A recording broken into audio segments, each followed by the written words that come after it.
to go through all those. He has to go through all those history of the taxation, how it was being, how was it, and what how they been taxed properly, and how it was distributed, how it was collected. So most of the time, he has to go back to the companions of Prophet Sallallahu Alaihi Wasallam, how it was being distributed, collected, accounted, and also paid and reduced and increased. Here, if you look into the taxes those days collected, you can come up with couple of taxes. For example, you can start with um, Kharaj tax.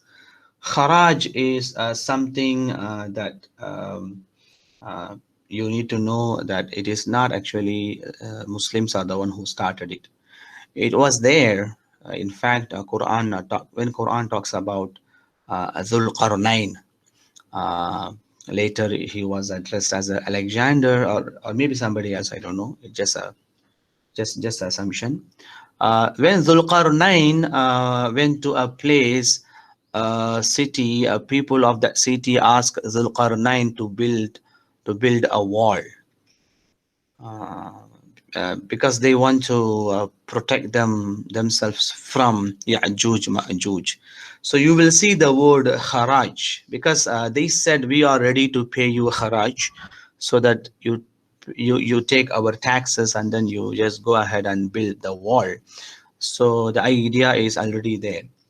When it comes to Arab Muslims culture, it is not necessary that they are the one who started. It's been already there, and many scholars already talk about this. So taxes, haraj is something that you pay for the land. You have the land and you pay the land tax. Then you have a jizya tax. It's called poll tax. This is something that is not based on the land. It's based on the head. It's a kind of a punishment, by the way. It's like if someone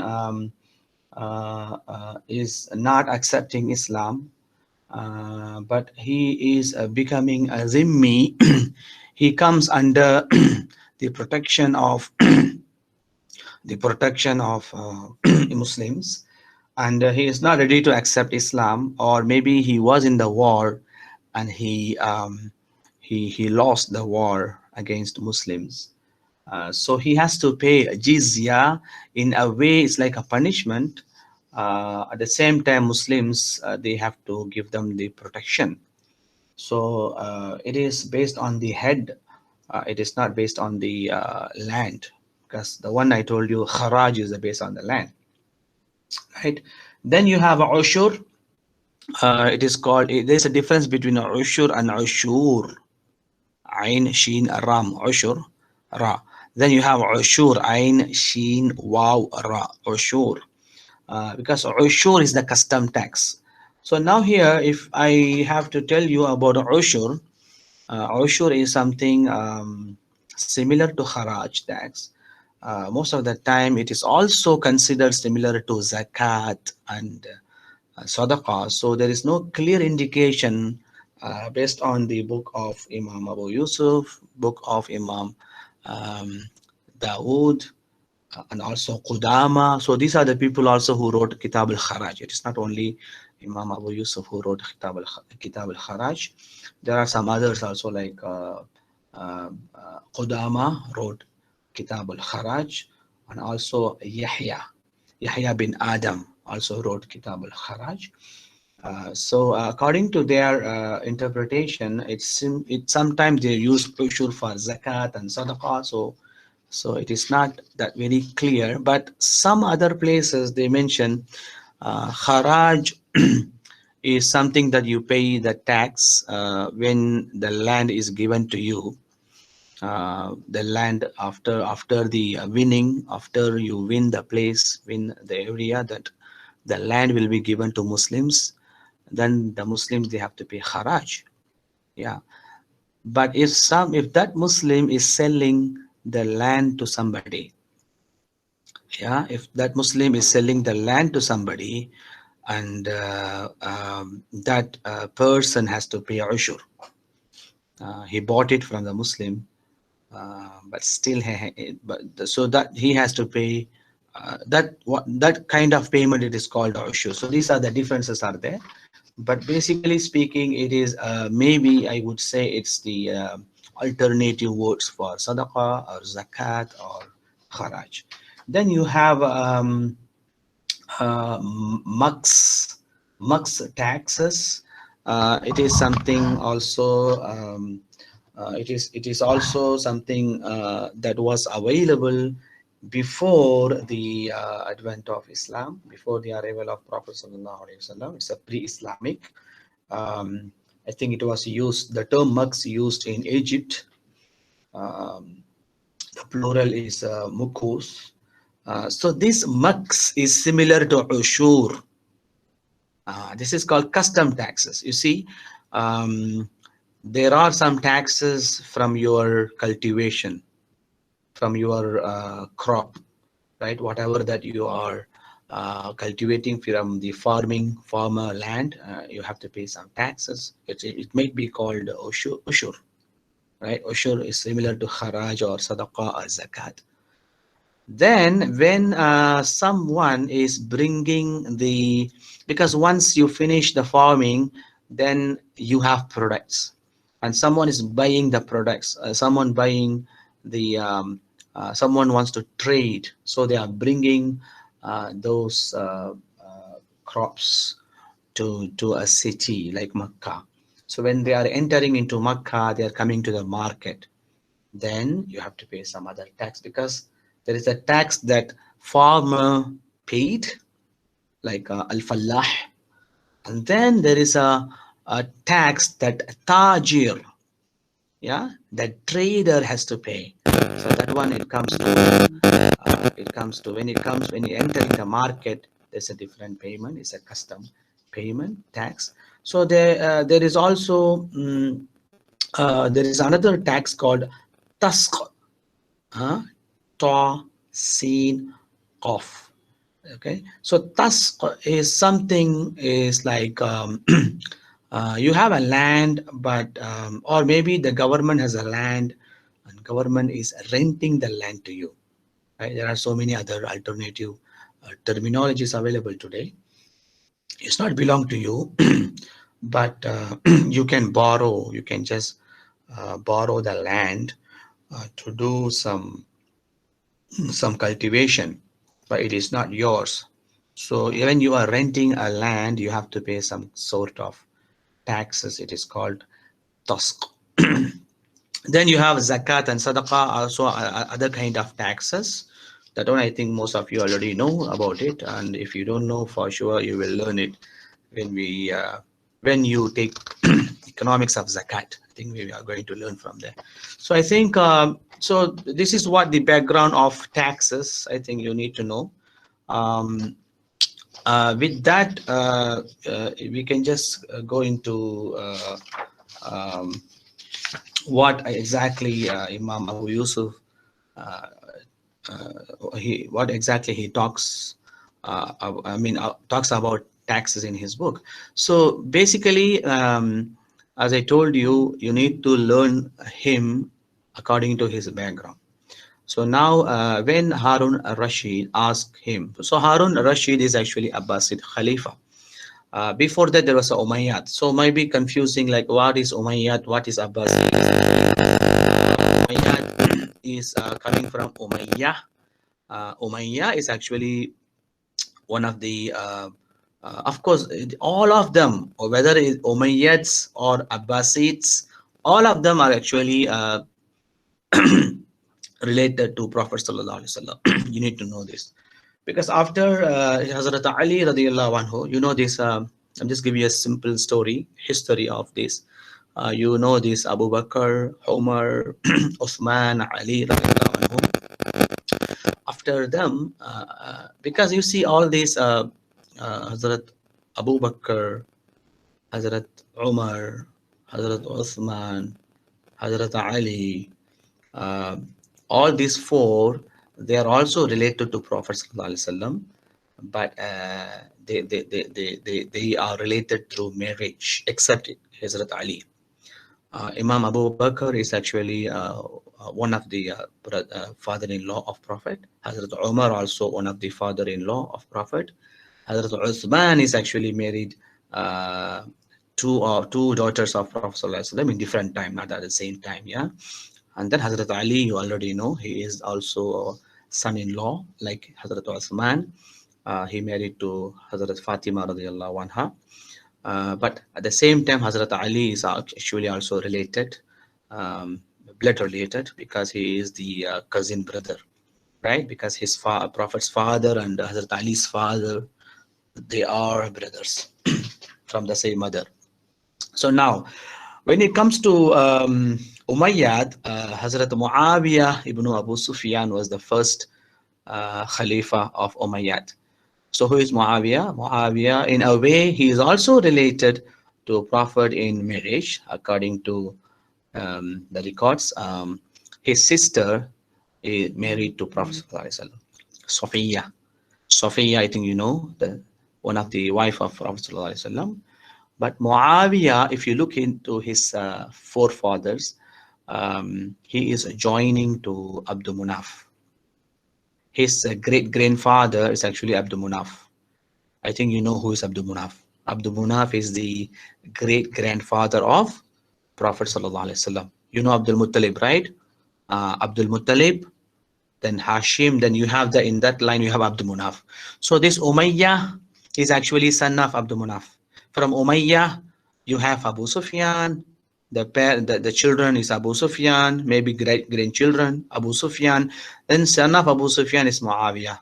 Then from Muawiyah, the Umayyad Khilafat started. So Muawiyah is actually as a companion of Prophet ﷺ. Then his son Yazid bin Muawiyah, during his time, the Karbala happened. Hazrat Hussein was killed. Hazrat Hussein ibn Ali was killed during that time. Then you have then you have Yazid bin. I'm not even saying Hazrat Yazid. You know, I don't know. Many of the ulama they are not happy with Yazid because he was the reason why Hazrat Hussein was killed in Karbala, right? Then you know the story of Shia came out because of that. Then you have Muawiyah ibn Yazid, Yazid's son also Muawiyah. Then you have so many others like one of them, mashallah, we have Umar ibn Abdul Aziz. It started like Abdul Malik ibn Yazid. Okay, after Yazid, Muawiyah, then Abdul Malik bin Yazid, then you have Walid ibn Abdul Malik. Then there are so many siblings like Walid. Because if you look at the monarchy of those days, it's similar to today, whatever it is. Because like, let's say you have Muhammad ibn Salman, then you know Salman bin Abdul Aziz, right? Then before that you had Abdullah ibn Abdul Aziz or Fahad ibn Abdul Aziz, right? So, and then you have Al Saud. So the same thing goes back there. You know, they also have brothers. After one brother, the other brother will become Khalifa. Then the son will become Khalifa. The last brother's son will become the next Khalifa. So these are the things were there. So these were the periods, you know, there were so many differences in collecting taxations because there were no simple explanation to it. Everybody has to because this tax is something new to Muslim Khilafah, because every time they win, new places coming and new lands are coming, and the Khilafah also need some sort of expenditure. I mean, they need money to spend. So it's going on and going on, right? So now during that period, everybody were having different opinions to collecting and this and that. Then when Abbasi came to power, so let me tell you now who is Abbasi. Abbasi is actually, if you look into Umayyad, the last Khalifa of Umayyad, his name is Marwan. There was a Marwan ibn Hakam at the beginning. There's another Marwan, they call Marwan number two. This Marwan was the last Khalifa of Umayyad. After that, Abbasid uh, took over. This Abbasid, who is Abbasid? Again, they are the children of Abbas ibn Abdul Muttalib. I think now you know who is Abbas. Abbas is the uncle of Prophet Sallallahu Alaihi Wasallam. You got it? You have Abu Talib, you have Hamza, you know Hamza, right? Yeah. So Hamza, the brother of Hamza is actually Abbas. You know Ibn Abbas, right? Ibn Abbas is son of Abbas. So now Abbas, uh, the great grandchildren of the great grandchildren of Abbas, his name is Muhammad ibn Ali. His son, his great grandchildren, his grandchildren is actually Harun Rashid. Harun Rashid is a son of Mehdi, and Mehdi is a son of Muhammad bin Ali. So you will see that there are so many links. So now I'm just stopping you at Harun Rashid. I think now you already know the entire Khilafah from Prophet Sallallahu Alaihi Wasallam, from Abu Bakr until Harun Rashid. So now just imagine, it's not like one Khalifa came and then he lived for 20, 30 years. No. There were some Khalifa for 2 years, 1 year, 3 years, half year. Some of them hardly 5 years, 7 years, 10 years.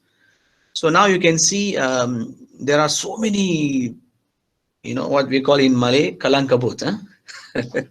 So now, you can say that there are so many problems, and there were no stable, and everybody have their own state and ruling, right? So now you can clearly understand the background of Imam Abu Yusuf.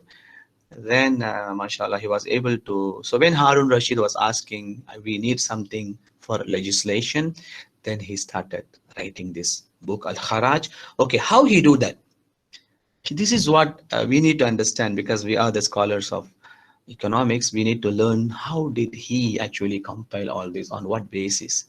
Is it based on Quran, or based on Hadith, or based on the life of Prophet ﷺ, or life of companions, and how?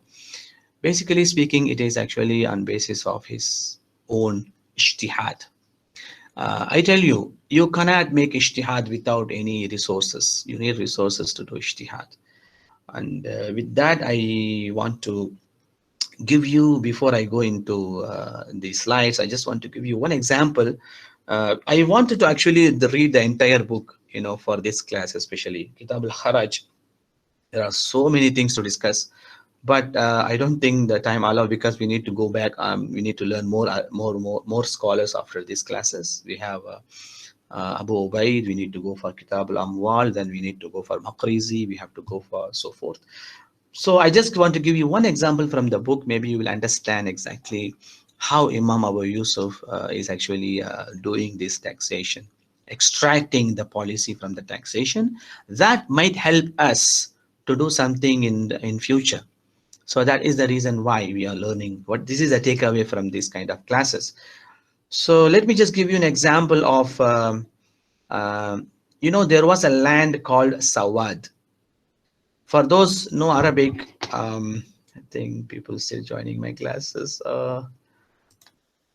Okay, I don't want to tell the name.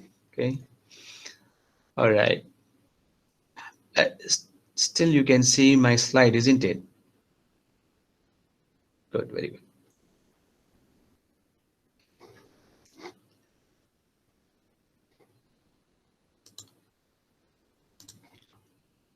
I think now you cannot see my slide, right? Let me just present the entire screen. So I think now you can see entire screen, right? Can you see the entire screen? Yes. Thank you, thank you. Now you can see my slide as well. Right.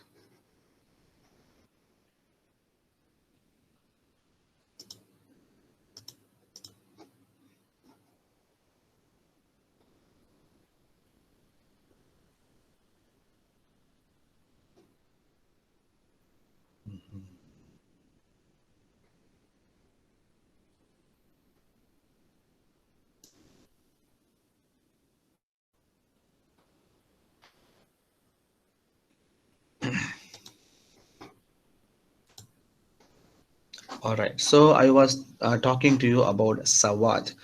Those who know Arabic, you know the meaning of Sawad is actually um,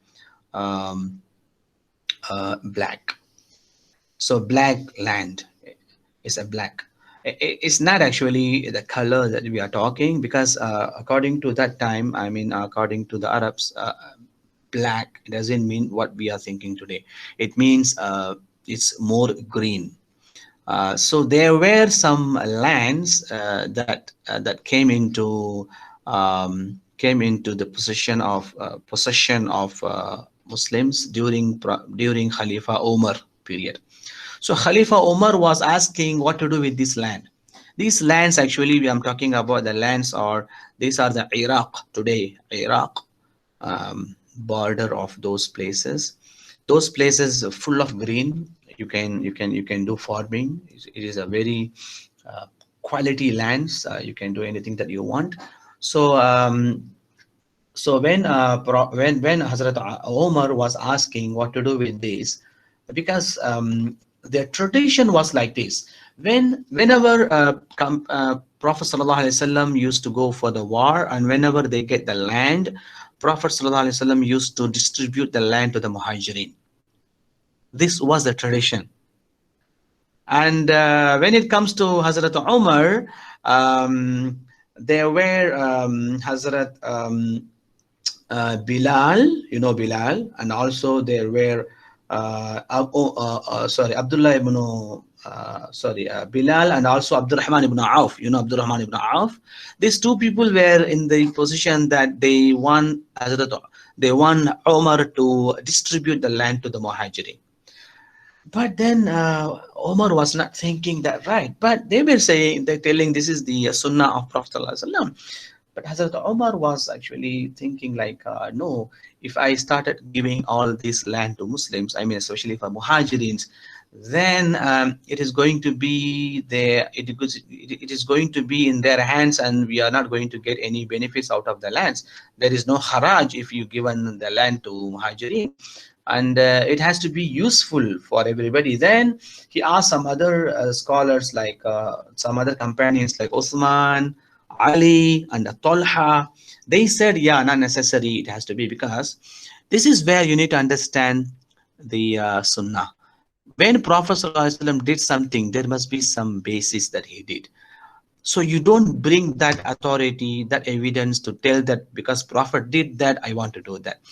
See, when Omar has to decide, he go back to the Quranic verses, and then he talks about Ma'afa Allahu, you know that Quranic verse. He said, whatever that Allah has given to the Muslims, it is the benefits of the Muslims entirely. Then he said, that thing, we will give it to the people who own that place. For example, those Iraqis land we call Sawad, those Sawad lands, Hazrat Umar said, we will give it back to the people of those people that who used to live in that land, who used to do cultivating in that land, and ask them to pay tax. See, you don't take their land. I know they are not Muslims, they are non-Muslims, but still, Umar said, we will give it back to them. And every year and every cultivation, every period, we go back there and we collect the then Hazrat Omar started this collecting the taxes, and he said there were number of hadiths, mashallah, there are many. If I have to tell you, what I can tell you here is actually maybe I can tell you, he said if he is a wealthy man, he has to pay 48 dirham. Then if it's a middle class, he has to pay 24 dirhams. He's a poor person, he has to pay 12 dirham. And if you have the land, you have to pay the taxes. So that's how he asked people to pay taxes. He didn't give it to Muslims, and he asked them to keep it. So that was the ijtihad from Umar radiallahu anhu. Okay, I want to continue now. When it comes to when it comes to Abbasid period, when it comes to Abu Yusuf, and he was actually quoting all these hadiths, all these narrations from Hazrat Umar, how he did it. But remember this, if you remember last time what I told you, there is something called fiqh before you follow the hadith, because it has to go back to Quran before you go back to hadith. Quran is the nusus qata'i, the real evidence. Now, in fact, Homer was doing something amazing. He didn't follow the hadith directly, he followed the Quran. But again, not necessary during the Abbasid period, Hazrat Abu Yusuf has to follow exactly what Omar did. See, I told you he follow most of the time Athar, which is actually companions' work, yeah, in taxation. But not necessary you have to follow blindly how it is. You have to do ijtihad again. And then later Abu Yusuf said, I still not happy with what Omar did, because you see, what Omar was doing is actually he was saying that if you have the land, you have to pay the taxes. And during the Abbasid period, ulama of Abbasid period, especially Abu Yusuf and his surrounding ulama, they were saying it is not possible because not all the lands are cultivated. Let's say you have land and you didn't do any farming.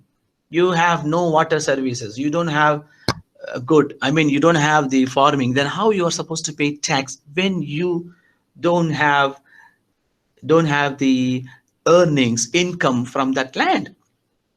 Then Abu Yusuf was saying there is a reason why Umar asked to pay the tax for the entire land, because most of the land were cultivated, only small portion of the land were not cultivated. In fact, Hazrat Omar was he used to send Huzaifa and Uthman ibn Hunayf. These are the companions of Prophet. He used to send these companions to those land, especially the the Sawad land, and ask them to do the survey. They went there and they come back and they said they are doing very good. I mean, they are. It seems like they actually pay. They can pay more taxes. Then Hazrat Umar said, okay, if they can pay more taxes, then we don't have to differentiate between cultivated land and non-cultivated land, because most of the time, most of the lands are cultivated. But during the Abbasid period, that is not the fact, because during the Abbasid period, there were some lands were available, because during Abbasid period, it is not that we are talking about Sawad land, because Sawad land is actually Iraq. Here we are talking about, because during the Abbasid period, the empire of Abbasid went up to Sindh. You know Sindh, right? Sindh is actually near to India.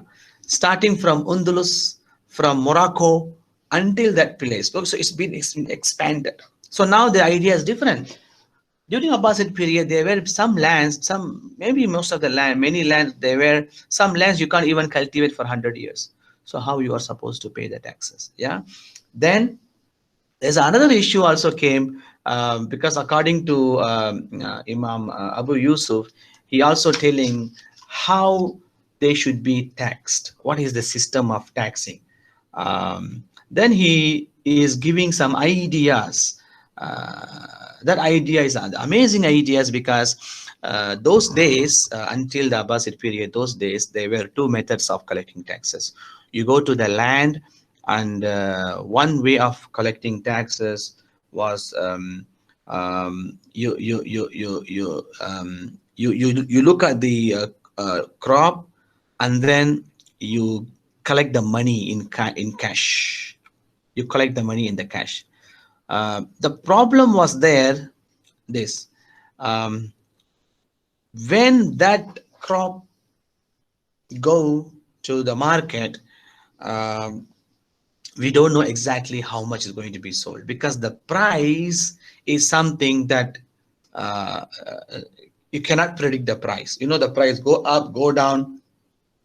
If your crop is very cheap, then if you pay the taxes more, then you will be in trouble. Uh, so there were two kind of system. One is according to the measurement of the land, they used to collect the taxes. I mean, in the money, they collect nuqud, whether dirhams and dinar. And then the other way of it, they look in the crops, they cultivate, they measure the crops, and then they measure the nuqud. How much for this kind of measurement of the crops, you have to pay this much amount of taxes. The other way is this amount of measurement of the land, then you do the taxes according to the measurement of the land. Imam Abu Yusuf was saying, I think this idea is actually going to give trouble to the taxpayers, because it's the problem of treasury of taxpayers, because they might have problem when they are going to sell their crops. Maybe the price is low, maybe the price is high, it is not actually standard. Then he introduced the system of al-muqasama. This is amazing that we need to know. Al-Muqasama is a system that you go and you see during the day of the crop harvesting, you see the amount of the crop, huh? Then you collect the crop, the kind, do not collect the money. You take, for example, is it a 50%? Some of them, according to the measurement, I mean, according to the category, some of them, the taxes are 50%, some of them 30%, some of them 20%, some of them 10%. So according to Imam Abu Yusuf, he introduced this muqasama until for entire, until long time of the period, until the Ottoman period. I think this system was there, muqasama. Muqasama is what? There is no issue with government. There is no issue with the taxpayers. You just calculate according to the crop, and you take the crop itself 20%, and you come back to your place, and then you convert into money. So that's how they started doing muqasama. So what I'm trying to tell here is a long story. I think I can go back. There are so many things to discuss, but I don't have enough time. But what I'm trying to tell here, the way of doing, the ijtihad that Imam Abu Yusuf was handling, right? I think that is what very important here to understand, because there is no one single way to do this. You don't look into things like, okay, what Quran say, what Hadith say. Don't only look into that. You take what Quran say, you see what Hadith say, you see what companions did, and then later, based on all those things, then you come up with your own system. That is what taxation. I'm telling you, you don't pretend like I can make Islamic everything. Not necessary, because I'm a Sharia scholar, but not necessarily I have to say that everything has to be Islamic system. No, maybe today the taxation system, what we are doing, is a kind of, this is what the Sunnah. You go back, but you come up with the latest modern tax system according to the time. Uh, you don't, yeah, there is two way of doing. One is actually you don't learn anything about Islamic taxation, the history of taxation, and then you just go back to Europe or Western, and then you learn from there, and then you bring that. That is one way of doing. The other way, you do the same thing, but you also consider the history of taxation, especially among Muslims, how they've been doing it, and then you relate at least something, relate to Quran and Hadith, and you learn from there, and then you try to extract not the data, based on the data. For example, I told you just now, Imam Hazrat Umar was doing like 48 dirham, then 24, then 12. You can see clearly, you can see the percentage is different. The percentage are there, right? So this is what I'm saying. The you can you not, the data is not necessary for you, but the method is necessary for you. The method to come up with the ijtihad. You can't simply have ijtihad without Quran and Sunnah and the Athar. You have to have a ijtihad with all those things. That is what actually Imam Abu Yusuf was doing. Hopefully, we will also learn more from other scholars in the next classes. So this is what entirely about Kharaj. I think if you see, let me just go through the slides. Meaning of al-Kharaj. Then you have contents of Kitab al-Kharaj. As I told you, it was prepared for Khalifa Harun Rashid. Um, it is not only limited to matters of revenue, but deals almost with all affairs of the state, right? As I told you, uh, he focused the tradition we call Athar of Khulafa al-Rashidin, also Khalifa Umar ibn Abdul Aziz, right? So you can just go through all these, the basic conception of the state, spirit of democracy, duties of the Khalif, duties of Muslim citizens. In fact, um, the first chapter of the book is, mashallah, he is He's not talking about taxation. The entire chapter, I think around 20 pages or maybe 15 to 20 pages, he is not talking about taxation. He is talking about how a good empire should be, how a good king, ruler, what is the right ruling. He is actually advising the ruler. Today, who is actually there to advise the ministers and presidents? But his first job is actually to advise. You have to be just. You have to be Amin. You have to carry amana, the responsibility, adala, amana. So these are the things that he talks about. Later, he talks about the duties of Khalif and then duties of Muslim citizens, then treasury, the taxation and everything.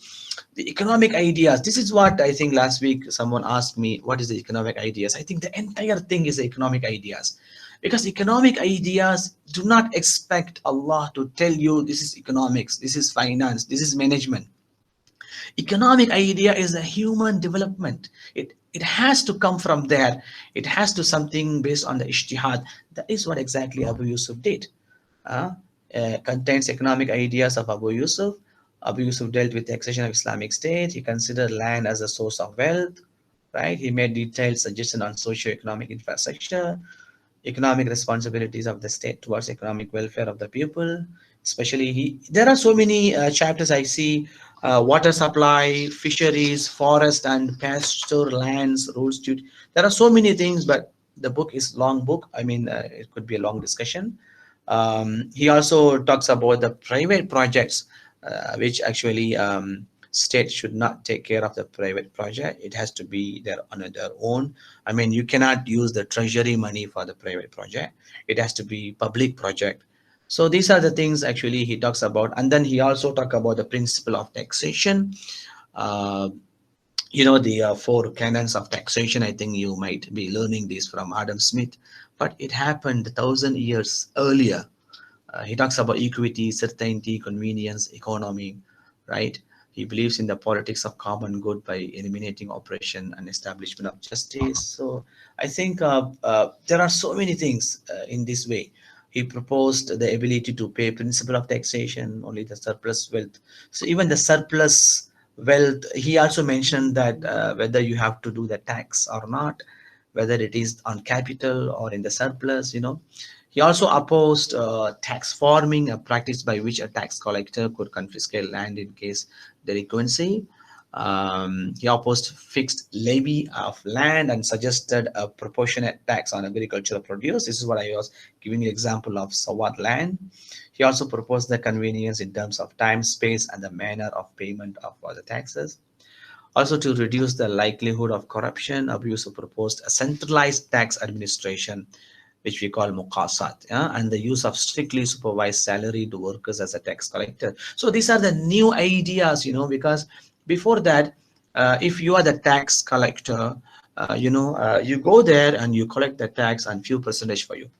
Let's say I go there, I will able to collect 100,000 dirhams, then I can get 10% or 20%. Yeah.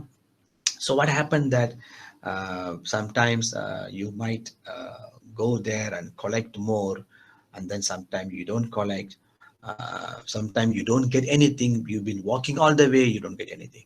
So, so that was the practice earlier. But Abu Yusuf, he proposed it has to be something that salaried, make salary to them whether they collect the tax or not. Give them the salary because it's their effort. They've been going, and then you can give some initiative that is additionally you can give, but the salary is must be there whether they collect the tax or they don't collect the tax. You should pay the salary. So these are the great ideas came from Abu Yusuf. So I think other economic issues also there, and he also opposed the price control ta'asir, we call it, yeah, as it was normal among scholars in Islamic economic thought to free the market of holding monopoly and leave the determination of prices to the forces of supply and demand. So I think, please, I will just stop here and I'll just give you this attendance. Before you go, please take this attendance.